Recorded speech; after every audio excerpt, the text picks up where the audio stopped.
பலகாலமாக தமிழன்னையை தலைநிமிர்த்து முகமாக நடத்தி வருகிற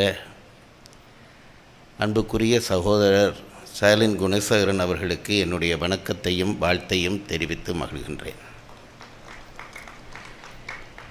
இன்றைய நிகழ்வுக்கு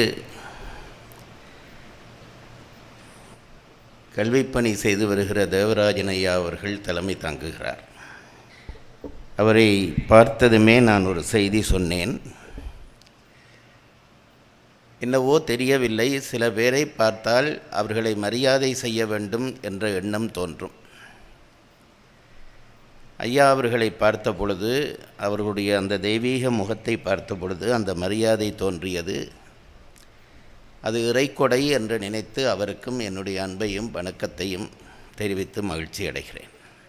சபையிலே விற்றிருக்கக்கூடிய பெரியோர்களே, தாய்மார்களே, அறிஞர் பெருமக்களே, இளையோர்களே, உங்கள் அனைவருக்கும் என்னுடைய அன்பு சார்ந்த நன்றியறிதலையும் வணக்கத்தையும் மீண்டும் மீண்டும் தெரிவித்து என்னுடைய உரைக்குள்ளே நுழையலாம் என்று கருதுகிறேன். ஈரோடு புத்தக கண்காட்சியில் பேசுவது பேச்சாளர்களுக்கு கிடைக்கக்கூடிய ஒரு தகுதி. ஒரு விளையாட்டு வீரன் ஒலிம்பிக்கிலே ஓட கிடைத்தால் எப்படி பெருமதியாக அதை நினைப்பானோ அப்படித்தான் பேச்சாளர்கள் இங்கு பேசுவதை நினைக்கிறார்கள்.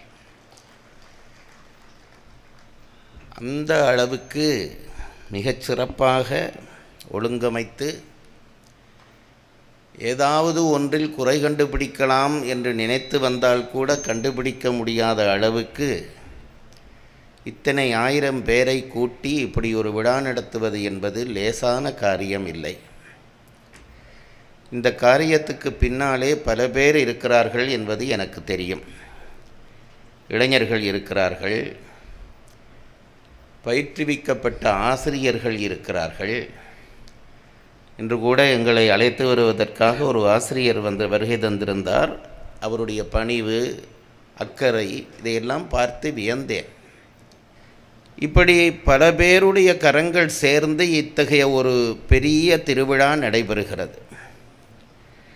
ஆனால் இந்த கரங்களுக்கெல்லாம் பின்னாலே நின்று ஒரு பலம் கூட்டுகிற கரமாக இருக்கக்கூடிய ஸ்டாலின் குணசேகரம் அவர்களுடைய கரத்தை நான் தொட்டு வணங்க கடமைப்பட்டிருக்கிறேன். இங்கே வருகை தந்ததும் நான் வழக்கமாக பார்க்குகிற குணசேகரன், சகோதரர் குணசேகரன் அவர்கள் இருக்கவில்லை. கொஞ்சம் மெலிந்து போய் இருந்தார். அது உடனே என் கண்ணுக்கு பட்டது. ஏனென்று கேட்ட பொழுது அவர் அண்மையிலே செய்த ஒரு அறுவை சிகிச்சை பற்றி சொன்னார். ஊருக்கு உழைப்பவர்களை நாம் இழைக்க விட்டு விடக்கூடாது. இது தமிழர்களுடைய கடமையாக இருக்க வேண்டும். நாம் செய்த பெரிய பிழை என்னவென்றால், அண்மைக்காலமாக நாம் செய்த பிழை நல்லவற்றை போற்ற தவறிவிட்டோம். எப்பொழுதும் தீயவற்றுக்கு எதிராக போராடுவதை விட நல்லவற்றை போற்றுவது என்பது பெரிய காரியம். என்னுடைய ஆசிரியர் ஒருவர் இருந்தார். நான் சில நேரத்திலே சில பேர் செய்கிற பிழைகளை கண்டனமாக அவரிடம் சொல்லுவேன். அவர் சொல்வார், இந்த கண்டனங்களை எல்லாம் விட்டுவிடு, நல்லவற்றை போற்று, தானாக இந்த தீயதுகளெல்லாம் இல்லாமல் போய்விடும் என்று அவர் எனக்கு சொன்ன செய்தி இப்பொழுதும் ஞாபகத்துக்கு இருக்கிறது. ஒளி வந்தால் இருள் போய்விடும். ஒளியை கொண்டு வருகிற பெருமுயற்சியாக இந்த திருவிழா நடைபெறுவதை பார்த்து நான் வியப்பெய்துகிறேன். நான் ஒரு பேச்சாளனாக இல்லாமல் ஒரு ரசிகனாக, ஒரு பார்வையாளனாக என்னை கற்பித்து கொண்டு இப்படி ஒரு விழா நடத்த முடியுமா என்று நினைத்து பார்த்து நான் வியக்கிறேன். இந்த பணம் வாங்குவது பற்றி சொன்னார்கள். எங்கள் ஊரிலே நல்லூர் என்று ஒரு கோயில் இருக்கிறது. சகோதரர் அவர்கள் பார்த்திருப்பார்கள். யாழ்ப்பாணத்தினுடைய தலைமை கோயிலாக கருதப்படுகிற கோயில், முருகன் கோயில், மிகப்பெரிய கோயில். லட்சக்கணக்கான மக்கள் வந்து வணங்குகிற கோயில். அந்த கோயிலினுடைய ஒரு தர்மகர்த்தா கடந்த ஆண்டுதான் அவர் காலமானார். அவரை நான் பார்த்து வியந்திருக்கிறேன். மிக எளிமையாக இருப்பார். ஒரு வெள்ளை வேட்டி, சால்வை, ஒரு உடம்பிலே ஒரு ஒரு ஒரு மோதிரம் கூட இருக்காது. நெற்றியிலே விபூதி தான் அவருடைய அணி. எங்கே மக்கள் எல்லாம் தள்ளி இடிபடுகிற இடத்திலே அவரும் ஒரு மனிதனாக நின்று இடிபடுவார், தன்னை வெளிக்காட்ட மாட்டார்.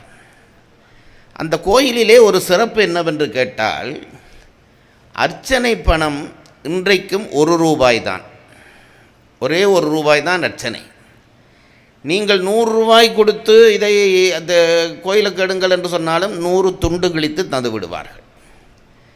அதை ஒரு முறை அவரிடம் நான் கேட்டேன், ஏன் இன்றைக்கெல்லாம் ₹1 எல்லாம் ஒரு பணமே இல்லையே, பிச்சைக்காரன் கூட அதை வாங்குகிறான் இல்லை, கொடுத்தால் திருப்பி போட்டு விடுகிறான். இந்த ₹1 கொஞ்சம் கூட்டக்கூடாதா, ஒரு ₹5 ஆக்கக்கூடாதா என்று கேட்டேன். அவர் சொல்வார், தலைமுறை தலைமுறையாக எங்கள் முருகனை எத்தனையோ பேர் கும்பிட்டு வருகிறார்கள், அவர்களிலே ஒருவன் கூட எனக்கு ஒரு ₹5 இல்லாதபடியால் முருகனை அர்ச்சிக்க முடியவில்லையே என்று கவலைப்பட்டு விடக்கூடாது என்பதற்காகத்தான் அந்த ₹1 பணத்தை வைத்து அர்ச்சனை செய்ய ஒழுங்கு செய்திருக்கிறேன். இன்றும் அந்த கோயிலிலே அதுதான் நிலை. எனக்கு அதனாலே அந்த கோயிலிலே பெரிய மதிப்பு. ஆனால் அந்த ₹1 கூட வேண்டாம் என்று இந்த விழாவை நடத்துகிற குணசேகரனை காணுகிற பொழுது எங்கள் நல்லூரை விட இவர் உயர்ந்தவராக எனக்கு காட்சி தருகிறார். சமுதாயத்திற்கு வாழ்வது என்பது, சமுதாயத்திற்காக வாழ்வது என்பது ஒரு பெரிய வேலை.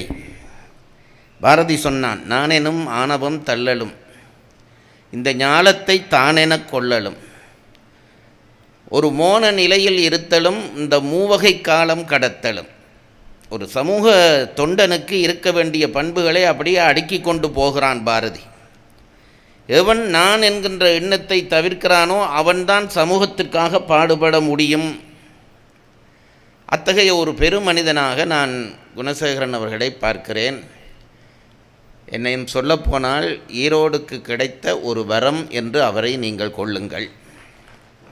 அவரை போற்றுவது இந்த மண்ணினுடைய கடமை என்று நினைத்து நானும் அவரை பணிந்து வணங்குகிறேன். இன்றைக்கு மண்ணில் நல்ல வண்ணம் வாழலாம் என்பது என்னுடைய பேச்சினுடைய தலைப்பு. நான் கடந்த 2 நிகழ்ச்சிகளிலே சொல்லி வருகிறேன், இந்த கொரோனா தொற்று காரணமாக நான் கடந்த ஒரு 3 ஆண்டுகளாக தமிழ்நாட்டுக்கு வரவில்லை. அதனாலே எனக்கு சில நன்மைகளும் விளைந்தன. என்னுடைய தனி வாழ்வை நான் ஒழுங்கு செய்ய முடிந்தது.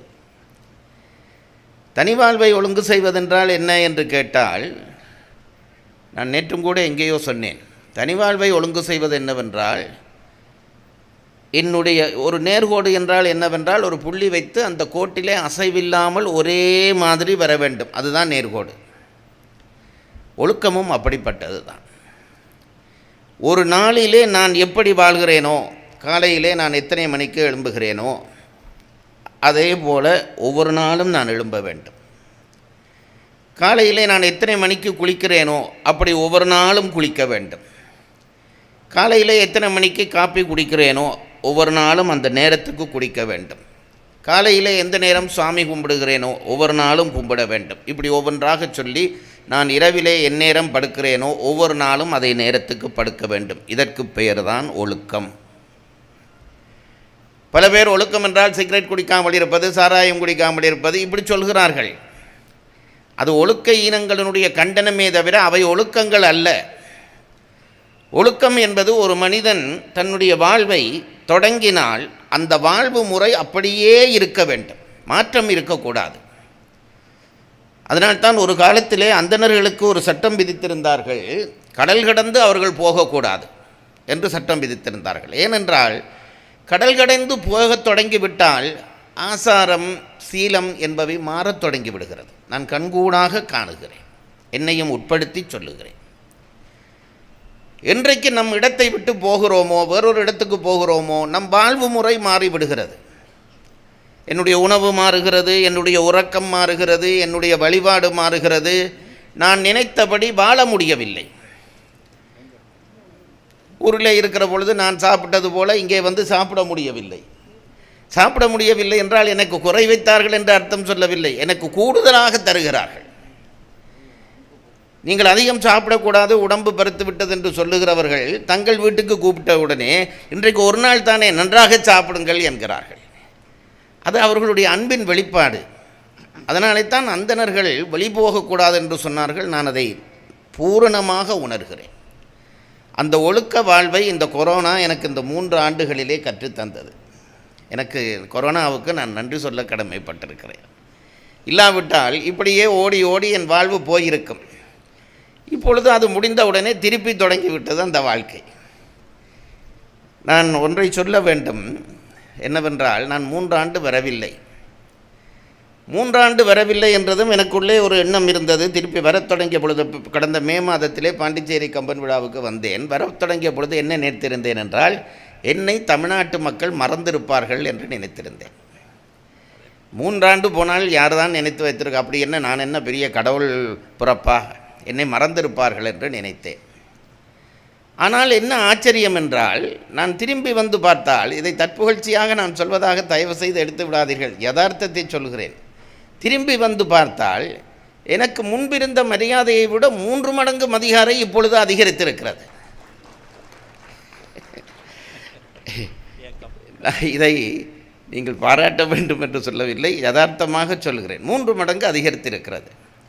நான் இருந்து சிந்தித்து பார்த்தேன், எப்படி அதை அதிகரிக்கும்? நான் இடையிலே வந்து பேசவில்லை, நான் ஒன்றும் செய்யவில்லை. எனக்கு எப்படி இந்த மரியாதை அதிகரித்தது என்றால், எனக்கு ஒரே ஒரு உண்மை புரிந்தது. கடந்த 3 ஆண்டுகளாக நான் பேசவில்லை, அதனால் தான் எனக்கு மரியாதை கூடியிருக்கிறது. நான் எப்பவும் அப்படி அது நான் விளையாட்டாகவும் சொல்லுகிறேன், உண்மையாகவும் சொல்லுகிறேன். பேசுவதை விட பேசாமல் இருப்பது பெரிய காரியம். பேசுவதை விட பேசாமல் இருப்பது என்பதற்கு பெரிய ஞானம் வேண்டும். அந்த ஞானத்தை தற்காலிகமாக ஒரு நோய் தந்ததாலேயோ என்னவோ எனக்கான மதிப்பு கூடியிருக்கிறது என்று நான் நினைத்து கொள்கிறேன். இந்த தமிழ்நாட்டு மக்கள் மட்டும் இல்லாமல் இருந்திருந்தால், என் மனம் தொட்டு சத்தியமாக சொல்லுகிறேன், நான் ஒரு ஏக்கம் கொண்ட ஒருவனாய்த்தான் கடைசி மூச்சை விட்டிருப்பேன்.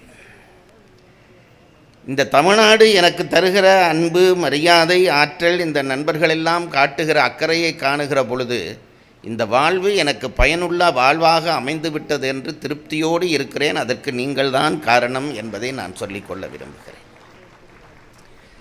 இன்றைக்கு மண்ணில் நல்ல வண்ணம் வாழலாம் என்பது தலைப்பு.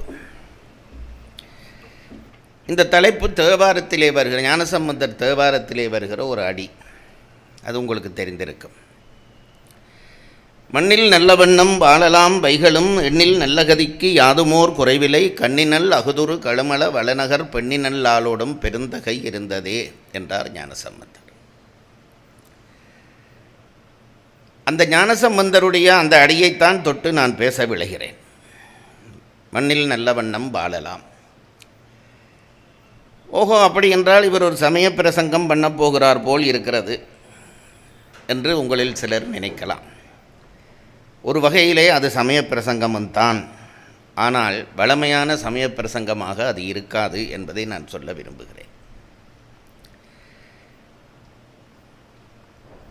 நம்முடைய சைவ சமயம் அல்லது இந்து மதம் என்பது நாம் பெருமை கொள்ளத்தக்க ஒரு மதமாக இருந்திருக்கிறது. இந்த சபை பல மதத்தவர்கள் சார்ந்த சபை என்பதை நான் அறிவேன்.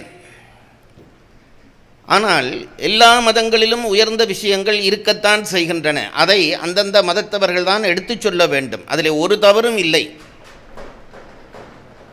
ஒரு முறை முகமது நபி அவர்களை ஒரு வயதான மூதாட்டியார் சந்திக்க வருகிறார். முகமது நபி அவர்கள் தன்னுடைய நண்பர்களோடு பேசிக்கொண்டிருக்கிறார்கள். இது நான் படித்த கதை. அந்த வார்த்தை பிரயோகங்களை நான் ஏதாவது தவறாக அவர்களுடைய மரபுக்கு மாறி சொல்கிறேனோ தெரியவில்லை. சொன்னால் மன்னித்து விடுங்கள். நபிகள் அவர்கள் உட்கார்ந்து பேசிக்கொண்டிருக்கிறார். அப்பொழுது ஒரு வயதான கிழவி வந்தாள். அந்த கிழவி வந்ததும் நபிகள் அந்த கிழவியை பார்த்து வரவேற்றார். என்னம்மா வந்த விஷயம் என்று கேட்டார்.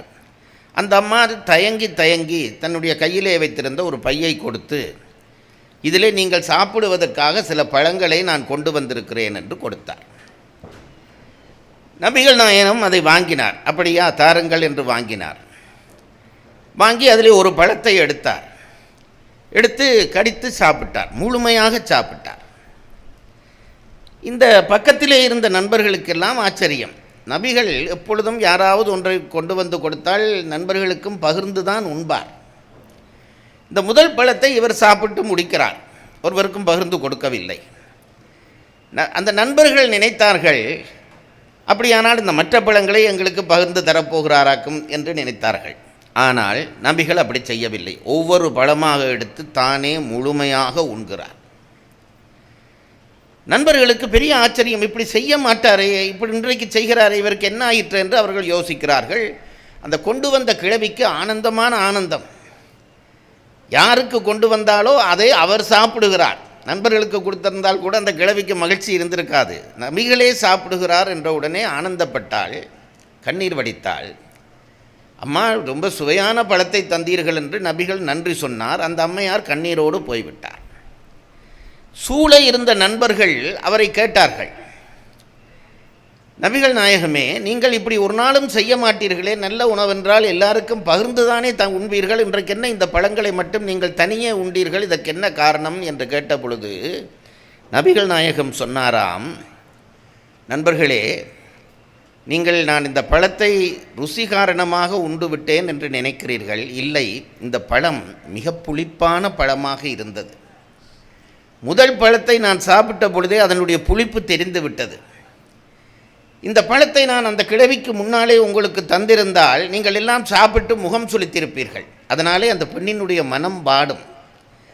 அன்போடு கொண்டு வந்த அந்த பெண்ணினுடைய மனம் பாடக்கூடாது என்பதற்காகத்தான் உங்கள் ஒருவருக்கும் தராமல் புளிப்பு என்றாலும் பரவாயில்லை என்று சகித்து கொண்டு அந்த பழங்களை எல்லாம் நான் தின்றேன் என்றாராம் நபிகள் நாயகம். நான் கேட்கிறேன், இது இஸ்லாமியர்களுக்கு மட்டும் உரிய கதையா? இந்த கதையை இஸ்லாமியர்கள் தலை நிமிர்ந்து ஒரு உலக அரங்கிலே சொல்ல முடியாதா? சமயங்கள் என்பவையெல்லாம் பின்னாலே வந்தவைதான்.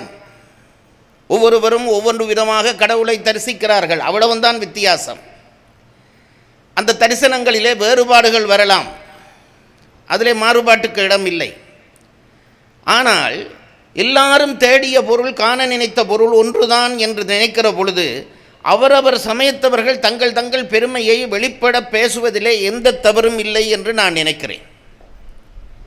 நபிகள் நாயகம் அதை சொன்னார் என்ற அந்த கதையை நான் எத்தனை ரசித்து படித்திருக்கிறேன். இத்தகைய செய்திகளை உலகரங்கிலே நாம் சொல்ல வேண்டும். சும்மா சமயவாதங்கள் செய்து பிரயோசனம் இல்லை.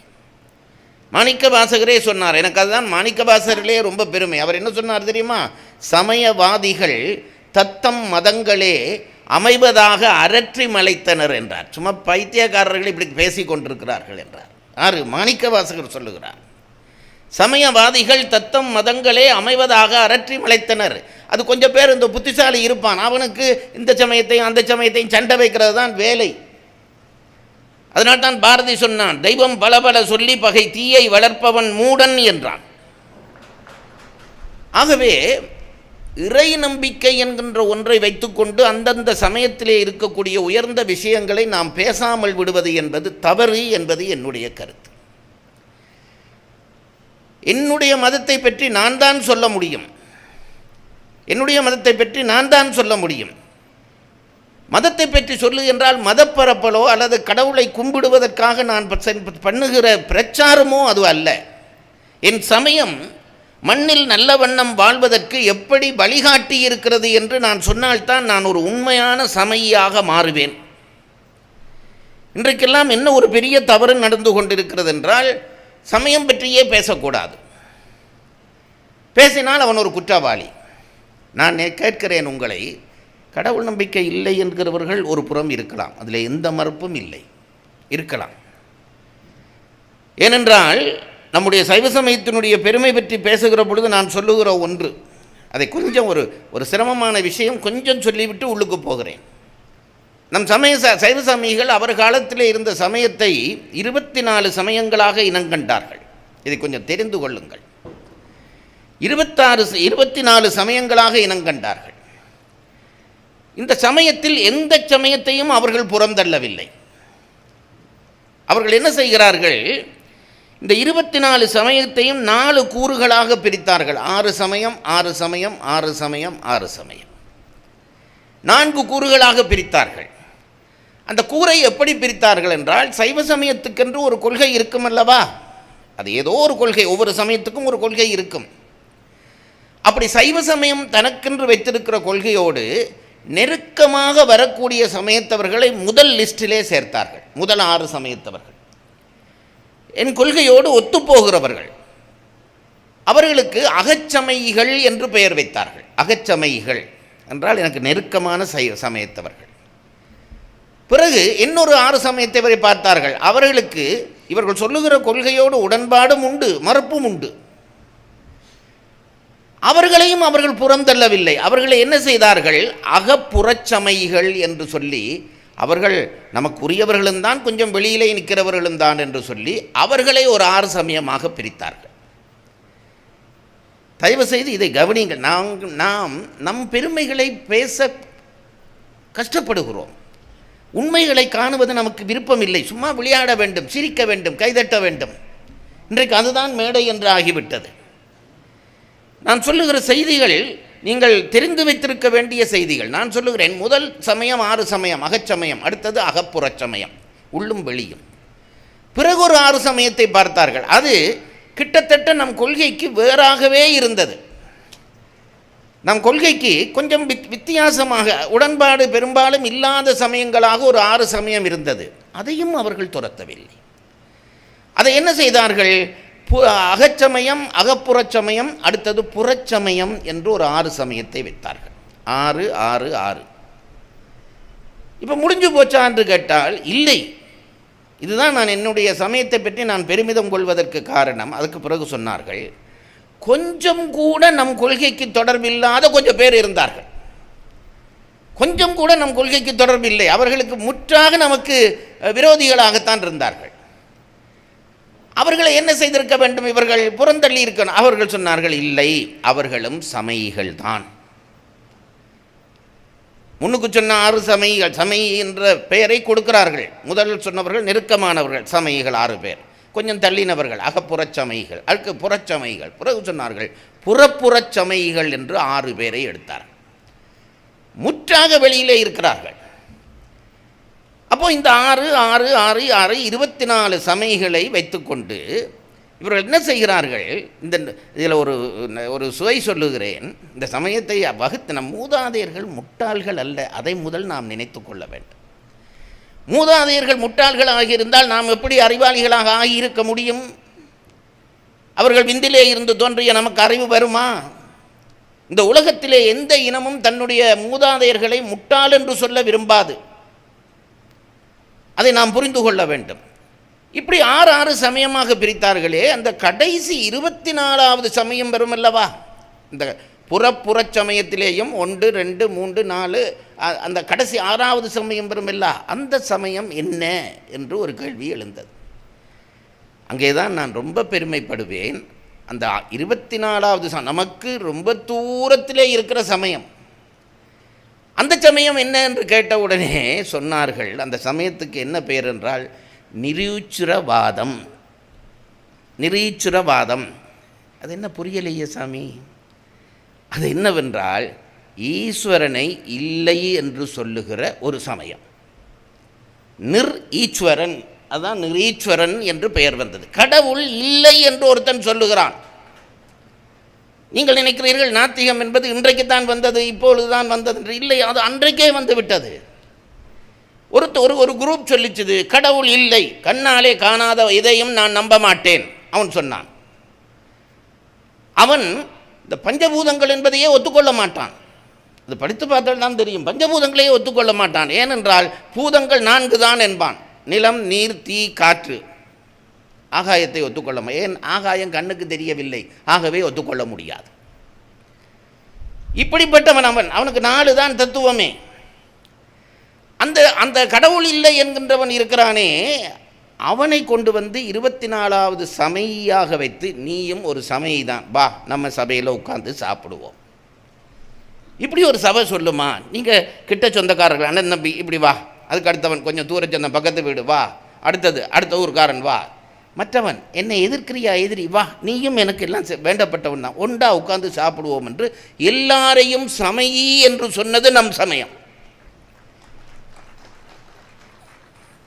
இதில் ஒரு வேடிக்கை என்னவென்றால், இந்த கடைசி ஆள் இருக்கிறானே, கடவுள் இல்லை என்று சொன்னவன் இருக்கிறானே, அவனுக்கு கோபம் வந்து விட்டது. நான் கடவுள் இல்லை என்று சொல்லுகிறேன், நீ என்னை எப்படி சமயி என்று சொல்லலாம்? உண்மையில் கோபிக்க வேண்டிய அவன் கோபிக்கிறான்.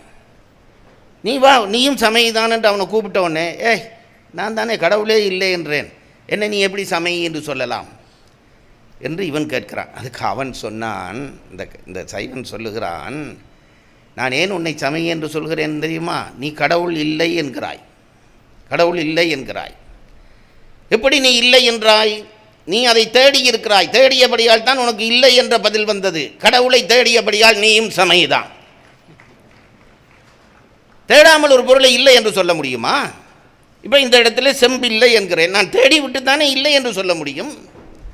கடவுளை இல்லை என்று சொல்கிறாய் என்றால் நீ தேடி இருக்கிறாய், இப்போது உனக்கு அது தெரியவில்லை, அதனால் இல்லை என்கிறாய். தேடின காரணத்தினாலே நாங்கள் எல்லாரும் தேடியவர்கள் தான், ஒவ்வொரு நிலையிலே கண்டுகொண்டோம். நீயும் தேடினாய், இல்லை என்கிறாய், அதனாலே நீயும் சமயிதான். கவிக்கோ அப்துல் ரஹ்மான் தான் சொல்வார், நான் ரொம்ப வியப்பேன்.